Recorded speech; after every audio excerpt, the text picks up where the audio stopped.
Hey guys, let's start our lesson. Please bring your papers, your pens, your printed materials, everything that you need. This online school is for intermediate Russian students who want to get to the advanced level in Russian and eventually function in the Russian-speaking environment. We are taking real-life articles in Russian, articles that will give you added value in addition to Russian. Articles that contain wisdom, contain self-development, etc. And right now we are working on this article about mnemonics. It's called «Мнемоника для иностранных языков, что реально помогает». So please open your printed materials if you have printed it out. If not, then you have a link below this video in the description box. So it's called Mnemonics for foreign languages, what really helps.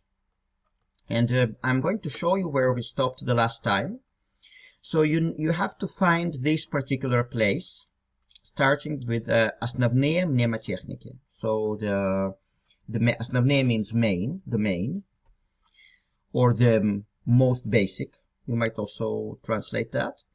So the basic or the main mnemonic techniques. So we got up to Rifmovka, I think, but we're going to start from the beginning. It's always good to review. And so let's start. So they're talking about the techniques of mnemonics that help us remember the material and make a connection in our mind so that we remember it better. Ассоциации. Соединение запоминаемой информации с тем, что вы уже знаете. So association. Соединение means connecting. Запоминаемой, memorized. That's an adjective. С тем, что, with what you. So just now see how it works together. Соединение запоминаемой информации с тем, что вы уже знаете. So the connecting of the memorized information with what you already know. So again, ассоциации. Соединение запоминаемой информации с тем, что вы уже знаете. So associations. The connecting of the memorized information with what you know. So запоминать, you know, that's to remember. But as an adjective, запоминаемый, it is something that is being memorized. Therefore, запоминаемая информация, the information that is being memorized. That's the first technique. The second one, визуализация, представление изучаемой информации в виде образов или картинок.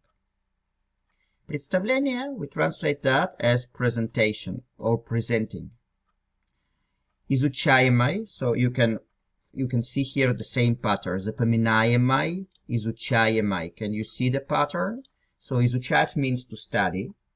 Изучаемый means something that is being studied.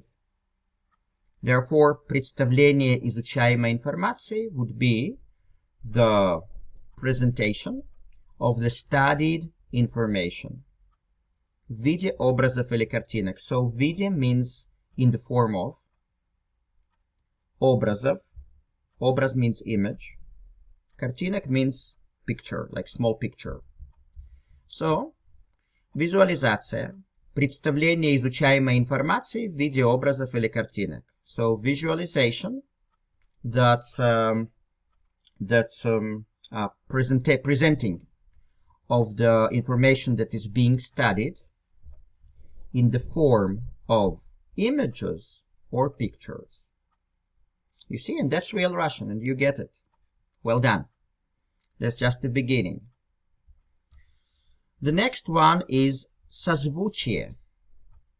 Созвучие. What is созвучие? Использование созвучных слов или словосочетаний для запоминания иностранных слов и сложных терминов.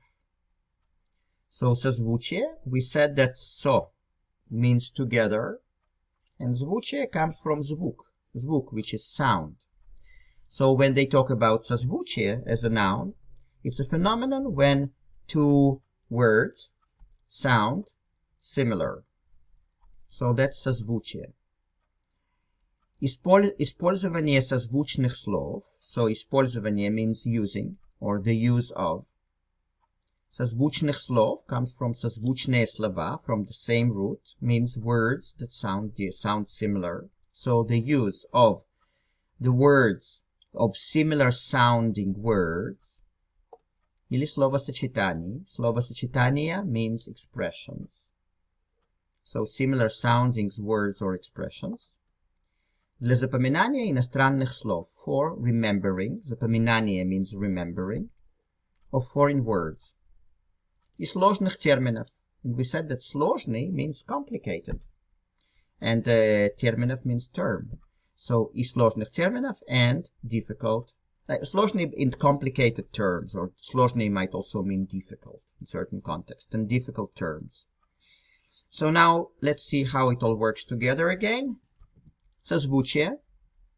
Использование созвучных слов или словосочетаний. Для запоминания иностранных слов и сложных терминов. So, similar sounding, созвучие.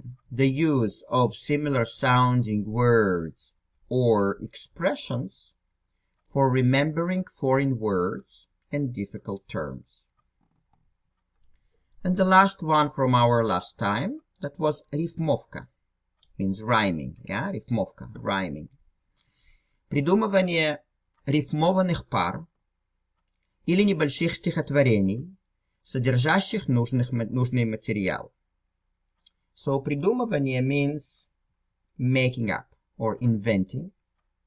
Рифмованных пар, so рифмованных, so a rhyme, first of all, rhyme in Russian, that's рифма. Now, рифмованных пар means, para means couple. So, the rhyming couples. Couples of words mean. You can also, para, it's pair. Just remember, that sounds similar, yeah? Para, pair. So, par means pairs. So, придумывание рифмованных пар would mean inventing the rhyming pairs. Или небольших стихотворений. Небольшой means little, or little poems, because стихотворение means poem, or little poems. Содержащих means including. Нужный, needed. Материал, material. So now see how it all works together. Рифмовка. Придумывание рифмованных пар или небольших стихотворений, содержащих нужный материал. So rhyming.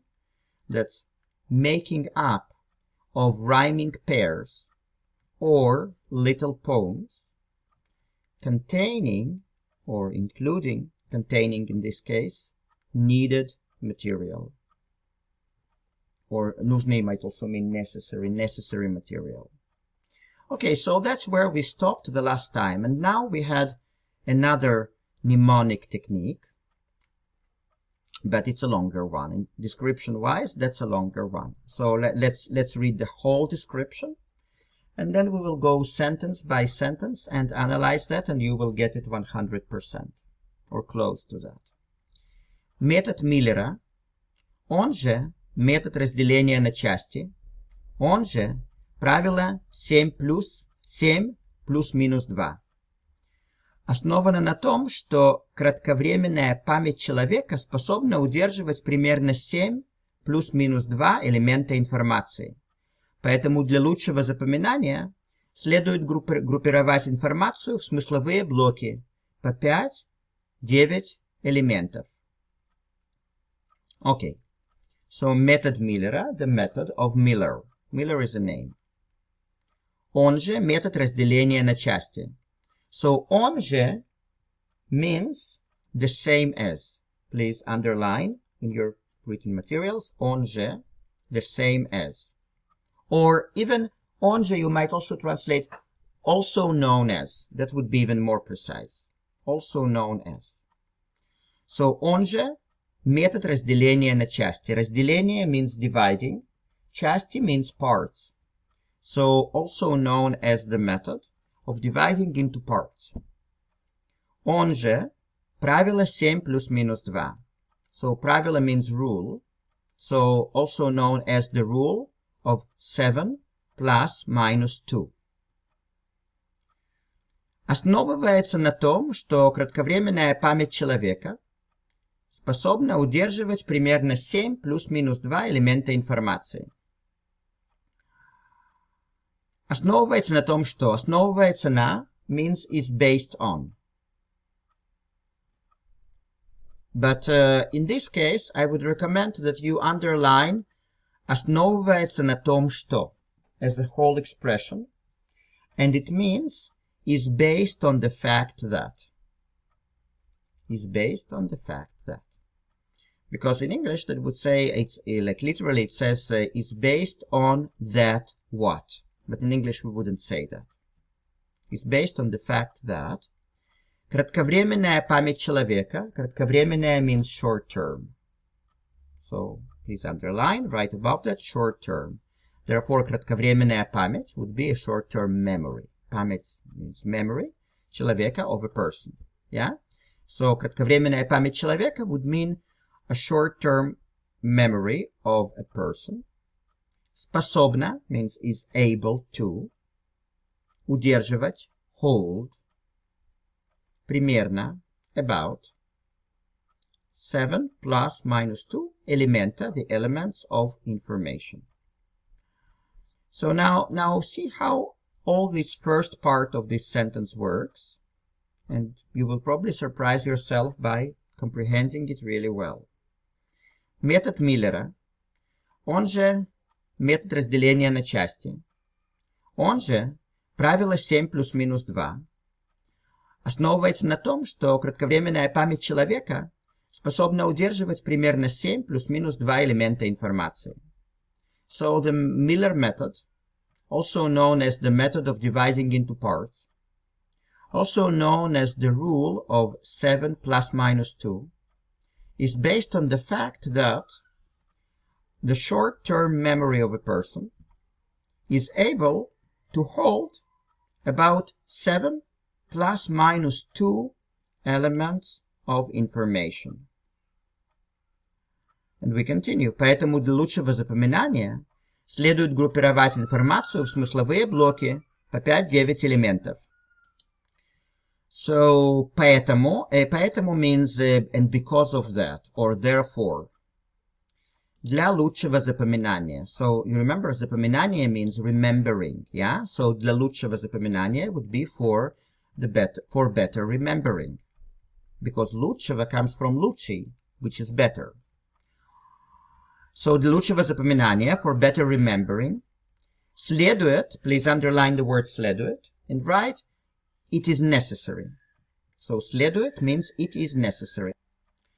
So, группировать would mean to create the chunks of.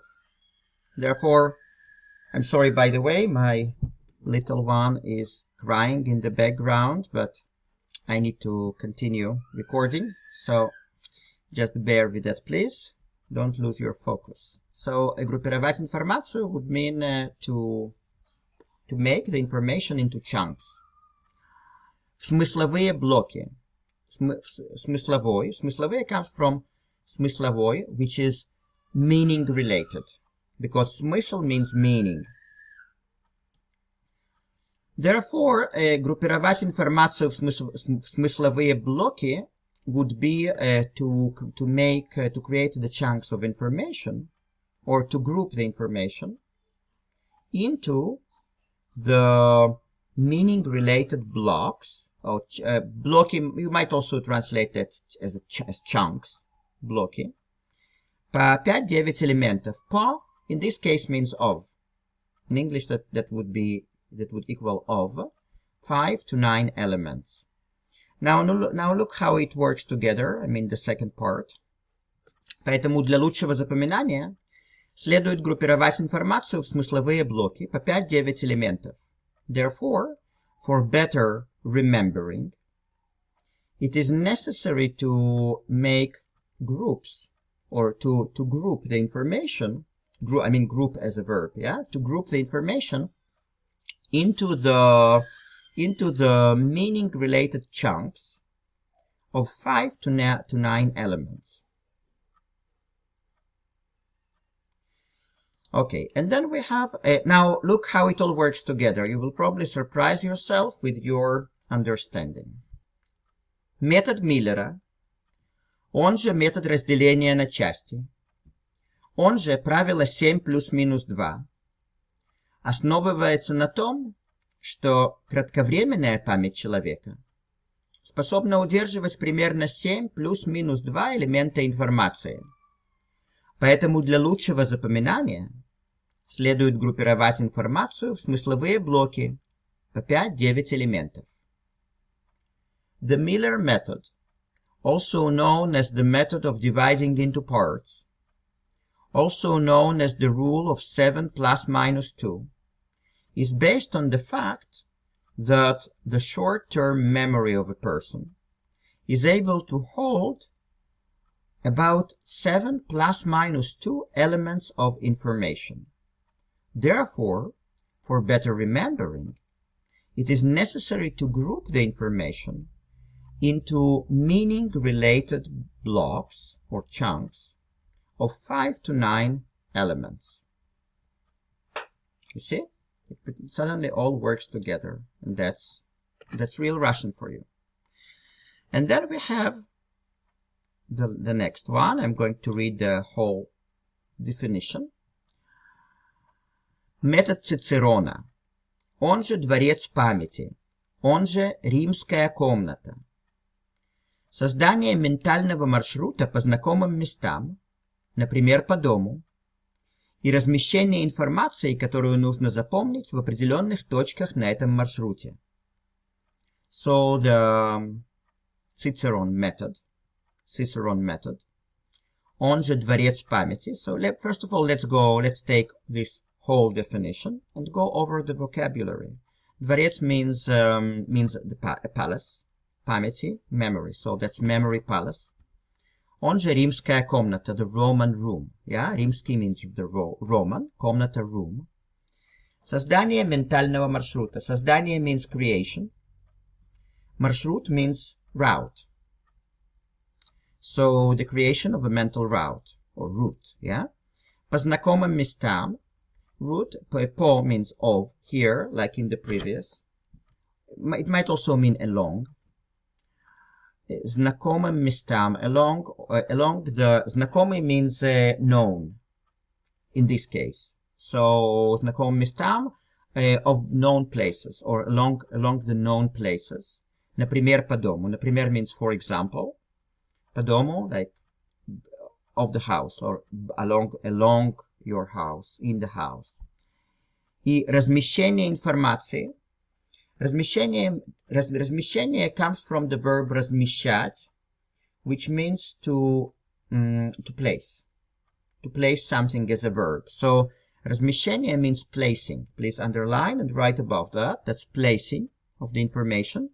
Okay, в определенных точках. Определенных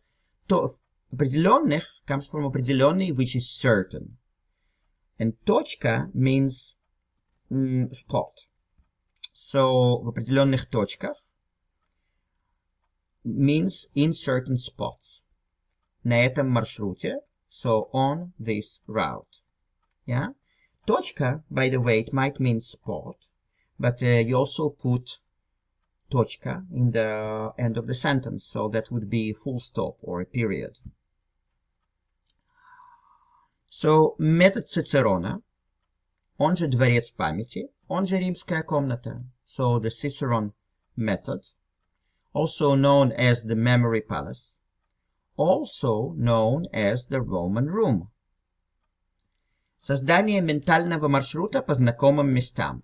The creation of a mental route of, or like along, the known places. Например, по дому.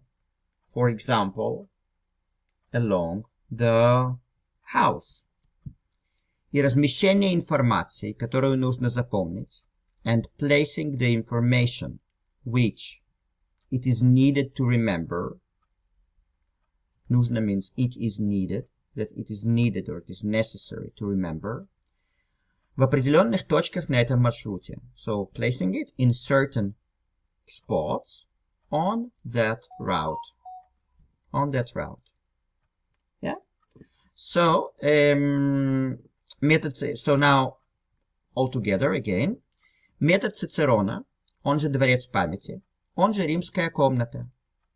Создание ментального маршрута по знакомым местам, например, по дому. И размещение информации, которую нужно запомнить в определенных точках на этом маршруте. So the Cicerone method. This, also known as the memory palace. Also known as the Roman room. The creation of a mental route along the known places, for example, along the house. And placing of the information, which is necessary to remember, in certain spots on that route. Okay guys, so let's stop here for today. But now towards the end, I want to read everything that we went over today. And you just check your comprehension. You will probably surprise yourself big time because now you will absolutely get it. So listen, and I'm going to put the link below this video in the description box, just to that reading part, so that you can play it again and again and again. You just click on it, it will play again and again and again, so that you can train yourself and have your repetitive listening. So look how it works. Основные мнемотехники. Ассоциации. Соединение запоминаемой информации с тем, что вы уже знаете. Визуализация. Представление изучаемой информации в виде образов или картинок. Созвучие. Использование созвучных слов или словосочетаний для запоминания иностранных слов и сложных терминов. Рифмовка. Придумывание рифмованных пар или небольших стихотворений, содержащих нужный материал. Метод Миллера, он же метод разделения на части, он же правило 7 плюс-минус 2. Основывается на том, что кратковременная память человека способна удерживать примерно 7 плюс-минус 2 элемента информации. Поэтому для лучшего запоминания следует группировать информацию в смысловые блоки по 5-9 элементов. Метод Цицерона, он же дворец памяти, он же римская комната. Создание ментального маршрута по знакомым местам, например, по дому. И размещение информации, которую нужно запомнить, в определенных точках на этом маршруте. So guys, how do you feel? Hope you feel well. You're welcome to share below this video how you felt, whether you felt that your comprehension improved throughout the lesson. And if you need my private help, how to improve your Russian, how to get you to the point where you can actually function in the Russian-speaking environment, I'll be more than happy to help you. You can contact me using the link below. We'll have our first meeting for free, no obligation on your part. We'll measure your Russian level for now, and I'll give you lots of advice. And also I will direct you and recommend the materials that you can use according to your level. I have lots of experience teaching languages, like different languages, not just Russian. And those techniques are very, very efficient. They will work for you too. So, hope to see you soon. Ciao, ciao.